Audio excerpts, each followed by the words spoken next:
नमस्कार श्रोताओं, कार्यक्रम स्पोर्ट्स कैन में आपका स्वागत है। आज मैं हूं आपके साथ प्रियंका अरोड़ा और तमाम खेल खबरों पर विस्तार से चर्चा के लिए हमारे साथ हैं वरिष्ठ खेल विशेषज्ञ प्रेम प्रकाश। नमस्कार प्रेम जी, स्वागत है आपका कार्यक्रम में। धन्यवाद प्रियंका, सभी को नमस्कार। आगे बढ़े उससे पहले अब तक की हेडलाइंस जान लेते हैं। पेरू में ISSF विश्व कप निशानेबाजी के दूसरे चरण में कल भारतीय निशानेबाजों का दबदबा।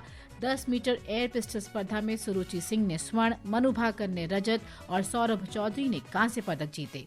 रोहन बोपन्ना और अमेरिका के बेन शेल्टन की जोड़ी बवेरियन इंटरनेशनल टेनिस चैंपियनशिप के क्वार्टर फाइनल में।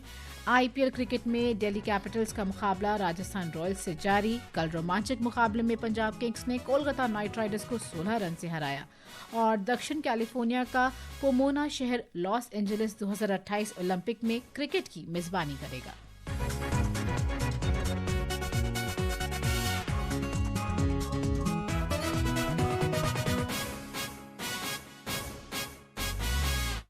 तो पेरू में ISSF विश्व कप निशानेबाजी का दूसरा चरण चल रहा है और हमारे लगभग सभी निशानेबाज सटीक निशाने साध रहे हैं। कल भारतीय निशानेबाजों का दबदबा रहा। 10 मीटर एयर पिस्टल स्पर्धा में सुरुचि सिंह ने स्वर्ण, मनु भाकर ने रजत और सौरभ चौधरी ने कांस्य के लिए सटीक निशाने लगाए। एक रिपोर्ट सुनते हैं, फिर बात करते हैं।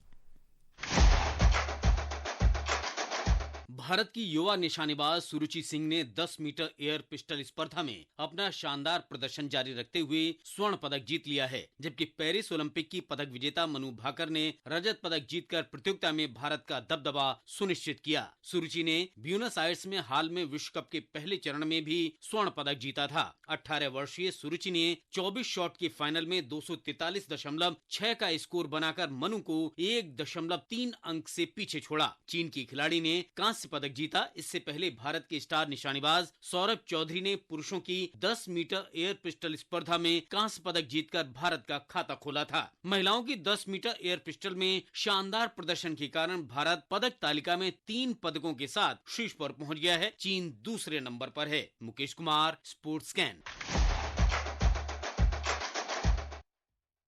प्रेम जी, सुरुचि ने वर्ल्ड कप के पहले चरण में अपना पहला स्वर्ण जीता और दूसरे चरण में दूसरा स्वर्ण हासिल कर लिया। तो लग रहा है कि सुनहरी स्वर्णिम राह पर चल रही हैं युवा निशानेबाज। बिल्कुल, एक तरफ तो जो है ओलंपियन मनु भाकर हैं और एक तरफ ये हमारी युवा जो है शूटर हैं। तो निश्चित रूप से जैसे पिछले 10-15 दिन में अगर देखते हैं तो अलग अलग स्पर्धाओं में बहुत सारी ऐसी अच्छी खबरें हम लोगों को स्पोर्ट्स में मिली है, खासकर जिस पे पूरा हिंदुस्तान गर्व कर सकता है।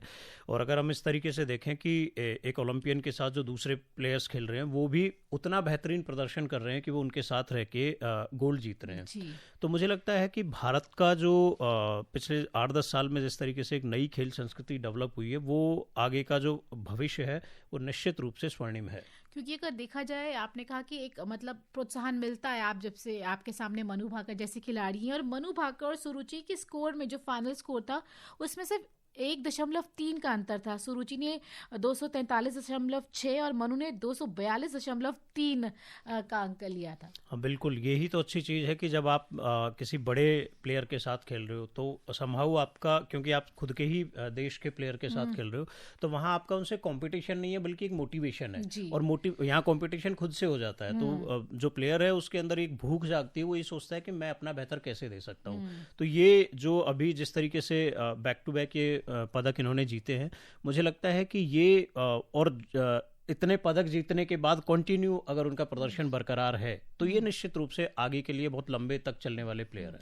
और अगर सौरभ चौधरी की बात करें तो जैसी उम्मीद थी वैसा ही देखा, क्योंकि पहले वो फॉर्म में नहीं थे, पर ब्यूनस आयर्स में भी उन्होंने ब्रॉन्ज जीता और अब कल फिर उन्होंने कमाल कर दिखाया। हाँ, निश्चित रूप से फॉर्म्स ऊपर नीचे प्लेयर की होती है, लेकिन एक जो है हम कहते हैं ना कि एक क्लिक चाहिए, एक किक चाहिए, एक इवेंट जो है किसी भी प्लेयर का हौसला वापस से उसी जगह पे ला देती है जहां से वो छोड़ता है।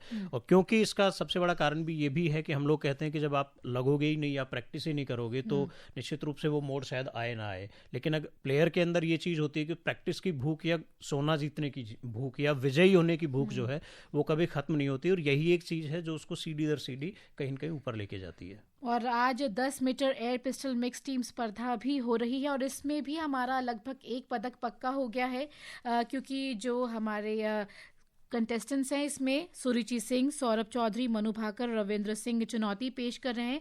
और अगर जो प्री एलिमिनरी रिजल्ट है क्वालिफिकेशन राउंड में, तो उसमें सुरुचि और सौरभ चौधरी की जोड़ी दूसरे स्थान पर रही है और गोल्ड के लिए जो मैच होना है उसके लिए क्वालिफाई कर चुकी है। तो यहाँ तो वो गोल्ड जीतेंगे या रजत, लेकिन हम उम्मीद करेंगे गोल्ड जीतेंगे। बिल्कुल, इनका रिकॉर्ड बहुत अच्छा रहा है कि जैसे पिछले साल नई दिल्ली में भी जो शूटिंग नेशनल्स हुए थे 7 गोल्ड मेडल इन्होंने जीते सुरुचि ने। तो कहीं ना कहीं मुझे लगता है कि इतना जो युवा है एकदम और उस उम्र में बहुत प्यारा इनका प्रदर्शन है, तो बहुत प्राउड फील होता है मुझे लगता है ऐसे कि हर किसी के लिए, हर खेल प्रेमी के लिए, पूरे देश के लिए, कि देश से बाहर जाके, नेशनल में ही नहीं, अब देश से बाहर जाके देश का प्रतिनिधित्व भी कर रहे हैं और वहां से सोना जीत भी रहे हैं।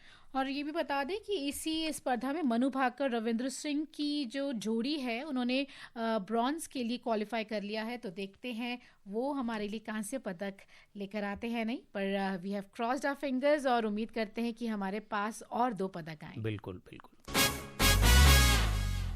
अब आगे बढ़ते हैं, टेनिस कोर्ट पर जाते हैं। रोहन बोपन्ना और अमेरिका के बेन शेल्टन की जोड़ी बवेरियन इंटरनेशनल टेनिस चैंपियनशिप के पुरुष डबल्स के क्वार्टर फाइनल में पहुंच गई है। जर्मनी के म्यूनिख में क्वार्टर फाइनल में कल उनका सामना बेल्जियम के सेंडर गिल और पोलैंड के जेन ज़ेलेंस्की से होगा। प्री क्वार्टर फाइनल में रोहन और बेन शेल्टन की जोड़ी ने ब्रिटेन के जेमी मरे और अमेरिका के राजीव राम को 6-4, 6-3 से पराजित किया। पिछले कुछ समय में जब ऑस्ट्रेलियन ग्रैंड स्लैम जीता पिछले साल रोहन बोपन्ना ने, तो बहुत अच्छी फॉर्म में थे, रैंकिंग में भी नंबर 1 पर रहे। लेकिन उसके बाद इस साल जो मल्टीपल इवेंट्स हुए हैं उसमें अच्छी फॉर्म में नजर नहीं आए, पर ऐसा लग रहा है कि अब दोबारा से फॉर्म में आ चुके हैं। देखिए, मैं रोहन बोपन्ना के बारे में एक ही बात कहूंगा कि 45 साल का युवा है वो है ना। तो 45 साल की उम्र में, और पिछले साल जो ऑस्ट्रेलियन ओपन 2024 में उन्होंने जीता, 43 साल और 9 महीने की उम्र में जीता, जो एक रिकॉर्ड भी है। तो ऐसे में मतलब उनकी फॉर्म पे सवाल उठाना या ये एक बहुत अलग सा गेम हो जाता है, क्योंकि ऑलरेडी रिटायरमेंट होने की, रिटायर हो जाते हैं प्लेयर्स यूजुअली। और टेनिस ऐसा गेम नहीं है जहाँ पे कि बहुत आराम से खेला जा सके। टेनिस में शारीरिक जो मेहनत है वो बहुत ज़्यादा लगती है। तो ऐसे में अगर इतने अचीवमेंट्स रोहन बोपन्ना कर रहे हैं तो ये काबिले तारीफ है, मतलब बियॉन्ड वर्ड्स। और उधर भारत के यूकी भाम्बरी और अमेरिका के रॉबर्ट गैलोवो की जोड़ी को प्री क्वार्टर फाइनल में हार का सामना करना पड़ा है। अब बात करते हैं आईपीएल की। आईपीएल क्रिकेट में इस समय दिल्ली में दिल्ली कैपिटल्स का मुकाबला राजस्थान रॉयल्स से चल रहा है। ताज़ा समाचार मिलने तक दिल्ली कैपिटल्स ने 14वें ओवर में 3 विकेट पर 104 रन बना लिए हैं। और जैसे देखा जाए तो जो अभी प्लेयर्स हमारे आउट हुए हैं इसमें, तो जैक जो है वो पिछले काफ़ी समय से फॉर्म में, और पिछले सत्र में आक्रामक बल्लेबाजी की थी, पर इस सत्र में बिल्कुल नहीं चल रहे हैं और आज भी 9 रन बनाकर आउट हुए। हाँ बिल्कुल, अब ये तो बड़े बड़े प्लेयर्स कई बार जो है फेल हो जाते हैं। हालांकि दिल्ली की टीम की बात करें तो दिल्ली की टीम ठीक ठाक अभी फॉर्म में है, और मेजरली जो 2-3 प्लेयर्स है, जैसे आज पोरेल बहुत अच्छी बल्लेबाजी करके वो भी हालांकि आउट हो गए हैं, और केएल राहुल तो निश्चित रूप से अच्छे फॉर्म में चल ही रहे हैं।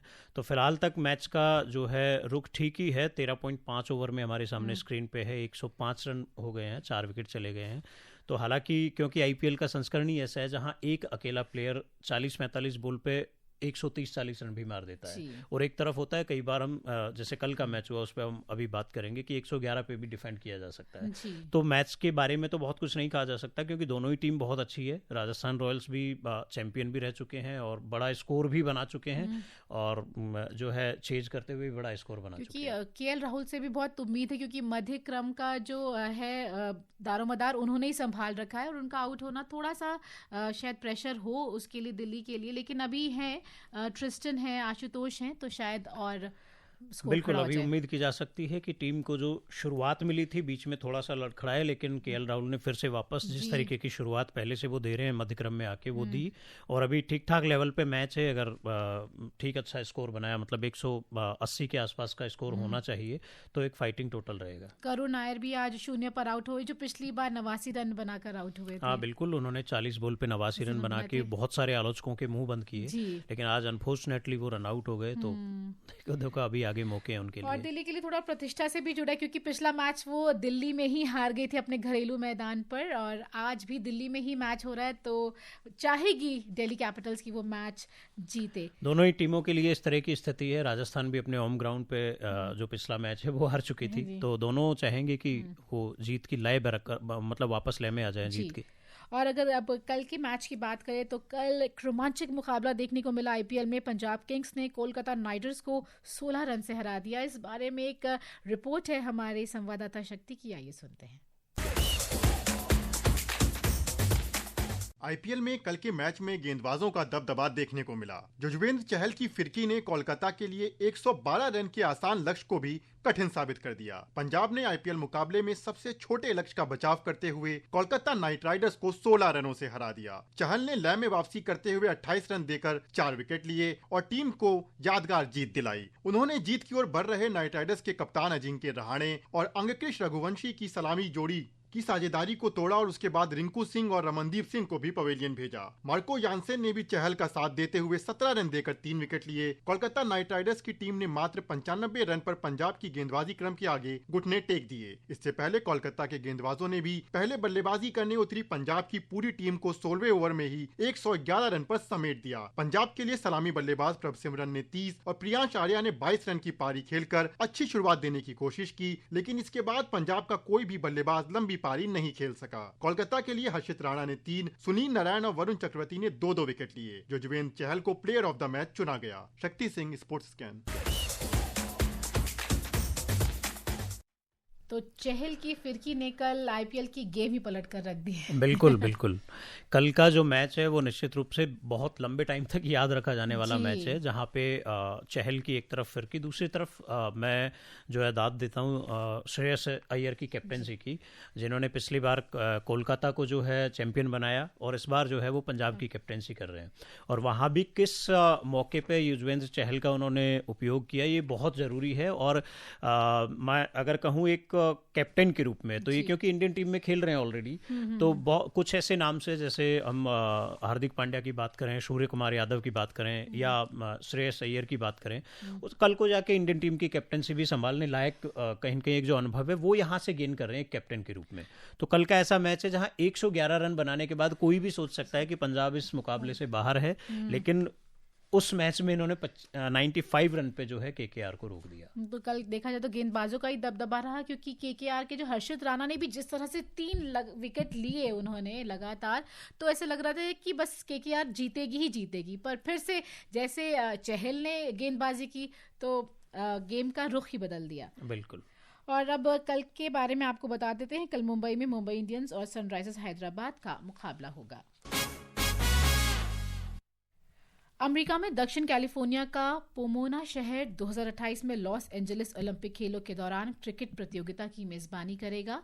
अंतर्राष्ट्रीय क्रिकेट परिषद आईसीसी ने कल इसकी घोषणा की। इसका आयोजन पोमोना के फेयर ग्राउंड में होगा। ये शहर ओलंपिक खेलों के मुख्य शहर लॉस एंजलिस से 48 किलोमीटर दूर है। क्रिकेट प्रतियोगिता T20 प्रारूप में खेली जाएगी, जिसमें पुरुष और महिला वर्ग में 6-6 टीमें भाग लेंगी।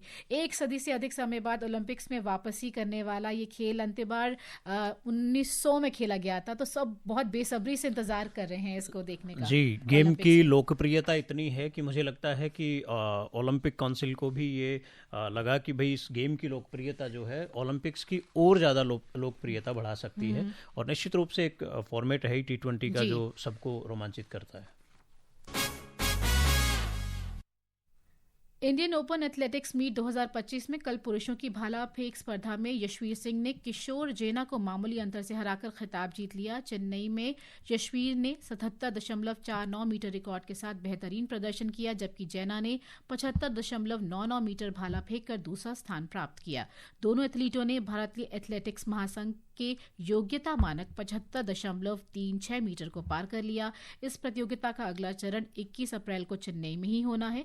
एशियाई चैंपियनशिप अगले महीने कोरिया गणराज्य के गुमी में होने वाली है। और उधर भारत के नितिन गुप्ता ने आज सऊदी अरब के दम्मम में 6ठी एशियाई अंडर 18 एथलेटिक्स चैंपियनशिप की 5000 मीटर पैदल चाल में रजत पदक जीता।